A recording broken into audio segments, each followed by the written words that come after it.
वयाच्या 40-45 नंतर फिटनेसची सुरुवात तुम्ही करत असाल तर हा व्हिडिओ तुमच्यासाठी आहे. शेवटपर्यंत नक्की पहा. 40-45च्या वयात एक गोष्ट हमखास होते. आरशात पाहिलं की अचानक फिटनेसची आठवण येते. उद्यापासून चालायला सुरुवात करते. सोमवारपासून जिम. माझ्या मैत्रिणीने 1 महिन्यात 10 किलो वजन कमी केलं. आजकाल मॅरेथॉन धावून सोशल मीडियावर फोटो पोस्ट केला की काय आश्चर्याने लाईक्स मिळतात. लगेच ऑनलाईन जिमचा dress, yoga mat, water bottle, जिमची वर्षभराची मेंबरशिप घेतली जाते. उत्साह तर भारी असतो, पण एक प्रश्न विचारायला हवा, आपलं शरीर तयार आहे का? 25व्या वर्षी शरीर काहीही सहन करायचं. 40 नंतर शरीर म्हणतं, अगं थांब जरा, आधी माझी जरा चौकशी तर कर. अशी चौकशी न करताच जिम, सायकलिंग, मॅरेथॉन सुरू केलं की कधीतरी अमुक सेलिब्रिटी ट्रेडमिलवर कोसळला, तमुकची धावतानाच अंत, अमकीचा पाय गुडघ्यात दुखावला, तो काय नीटच होत नाही आहे अजून, हे हमखास ऐकायला वाचायला मिळतं. तर पहिला नियम, अचानक काहीही सुरू करू नका. 40 नंतर खालील गोष्टी अनेकदा आपल्या नकळत सुरू झालेल्या असतात. रक्तदाब, साखर, हायपर ट्रायग्लिसरिडीमिया, हाय कोलेस्टेरॉल, गुडघे, पाठ, मान दुखी, हृदयाची क्षमता कमी होणं. पण नेहमी त्रास नाही म्हणून आपल्याला वाटतं मला काहीच त्रास नाही. म्हणून व्यायामापूर्वीची पहिली पायरी म्हणजे शारीरिक तपासणी. पायरी 1, शरीराचे बेसिक पॅरामीटर्स तपासा. हा म्हणजे शरीराचा बायोडेटा. तपासायच्या गोष्टी कोणत्या? वजन, उंची, BMI म्हणजे बॉडी मास इंडेक्स, कमरेच्या घेराचं माप, शरीरात किती चरबी आहे, स्नायू किती आहेत, पोटातली चरबी, BMR म्हणजे शरीर किती कॅलरी जाळतं, शरीरातलं पाणी. कधी कधी वजन नॉर्मल असतं पण पोटात चरबी जास्त असते, यालाच म्हणतात दिसत नाही पण आहे, टाईप ओबेसिटी. या सगळ्या सोप्या स्टेटस आता अगदी जिल्ह्याच्या लेवललाही उपलब्ध असतात. नसतील तर किमान वेट बॉक्स, मेजर टेप यांचा वापर करून आपले वजन, उंची, कमरेचा घेर, पोटाचा घेर, मानेचा घेर, छातीचा घेर, मांड्या आणि दंड यांच्या अगदी मध्यभागाचा घेर तपासा.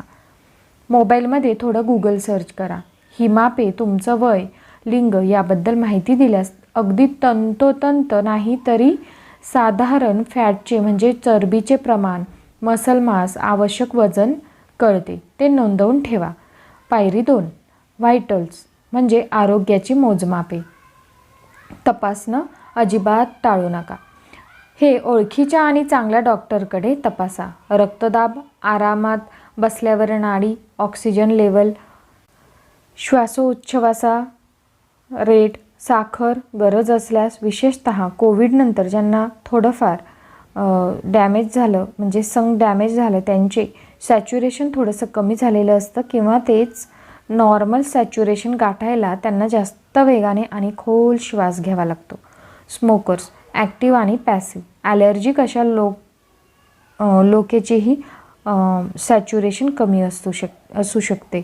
पायरी 4, रक्त तपासण्या. साखर तपासणी, फास्टिंग शुगर, जेवणानंतरची sugar, HbA1c, cholesterol, total cholesterol, LDL, वाईट चांगलं काय, HDL, ट्रायग्लिसराइड्स, थायरॉईडमध्ये TSH, T3, T4. Liver test करायची, त्यामध्ये SGOT, SGPT. फॅटी लिव्हर आहे का? दारू पित असाल तर, कधी कुठल्या कारणाने कावीळ झाली असेल तर GGT. किडनी टेस्ट करायची आहे, त्यामध्ये ब्लड युरिया चेक करायचा आहे, सिरम क्रिएटिनिन, युरिक ॲसिड. ठीक आहे. त्यानंतर CBC, haemoglobin, WBC, MCV, platelets. Anaemia आहे का?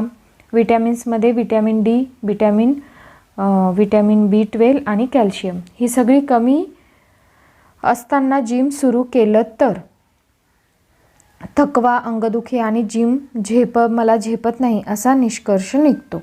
पायरी 5, ECG आणि 2D इको.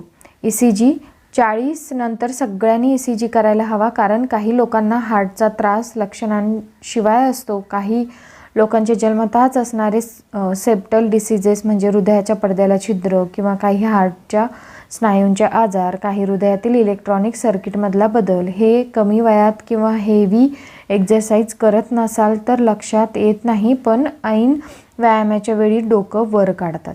2D इको कधी? ECGमध्ये काही गडबड, BP, साखर जुनी, धाप लागते, छातीत कळ, हृदयाची तपासणी न करता जिम म्हणजे गाडी स्टार्ट करण्याआधी ब्रेक ऑइल इंजिन चेक न करणं.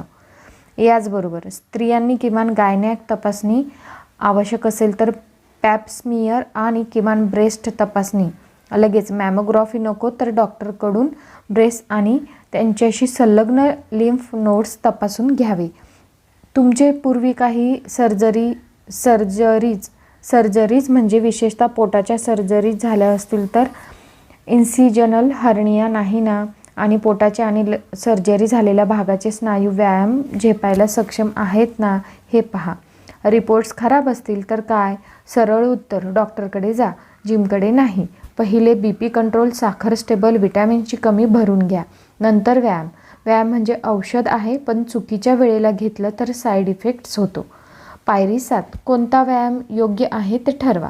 सगळ्यांसाठीच एकच व्यायाम नसतो. कोणी गुडघ्याचा पेशंट, कोणी पाठीचा, कोणी हार्ट ट्रिक्स, कोणी जास्त वजनाचा. सुरुवातीला योग्य गोष्टी: हलके स्ट्रेचिंग, श्वसनाचे व्यायाम, मोबिलिटी, बेसिक बॉडी मुवमेंट. लगेच टाळा अचानक लांब चालणं, धावणं, HIIT, जड वजन. हो, खूप चालणं सुद्धा अचानक आणि चुकीच्या प्रकारे केलं तर ते गुडघे रडतात.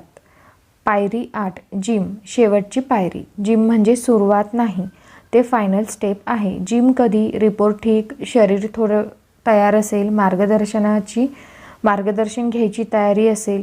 जिममध्ये वजन कमी उचला, टेक्निक योग्य ठेवा, इतरांशी स्पर्धा नाही, हळूहळू प्रगती करा. निष्कर्ष काय आहे? फिटनेस म्हणजे रेस नाही, प्रवास आहे. तर 40-45 नंतर फिटनेस म्हणजे आयुष्य लांबवणं, वेदनांशिवाय चालणं आणि औषधं कमी करणं, स्वतःला टिकवून ठेवणं. अचानक सुरुवात केली तर फिटनेस टिकत नाही. समजून सुरुवात केली तर फिटनेस आयुष्यभर साथ देतो. म्हणून आधी तपासणी, मग तयारी आणि शेवटी व्यायाम. तर मित्रमैत्रिणींनो, मंडळींनो, तुम्हाला कसा हा व्हिडिओ वाटला, म्हणजे कसा वाटला हा व्हिडिओ? महत्त्वपूर्ण वाटला असेल तर आपल्या चॅनलला लगेच सबस्क्राईब करा. अशाच नवनवीन व्हिडिओंसाठी बेल बटनवरती क्लिक करा, जेणेकरून व्हिडिओ अपलोड केल्यानंतर लगेचच त्याचे नोटिफिकेशन तुम्हाला तुमच्या मोबाईलवरती मिळेल. आणि व्हिडिओ आवडला तर नक्की लाईक करा कॉमेंट बॉक्समध्ये. अजून कोणत्या विषयावरती माहिती हवी असेल तर कॉमेंट बॉक्समध्ये लिहून पाठवा. आणि तुम्ही हा व्हिडिओ कुठून पाहता आहात, तुमचे नाव काय, नक्की सांगा. तर भेटूया अशा छान महत्त्वपूर्ण व्हिडिओमध्ये. तोपर्यंत धन्यवाद. तुम्हाला आजचा दिवस खूप छान जाओ.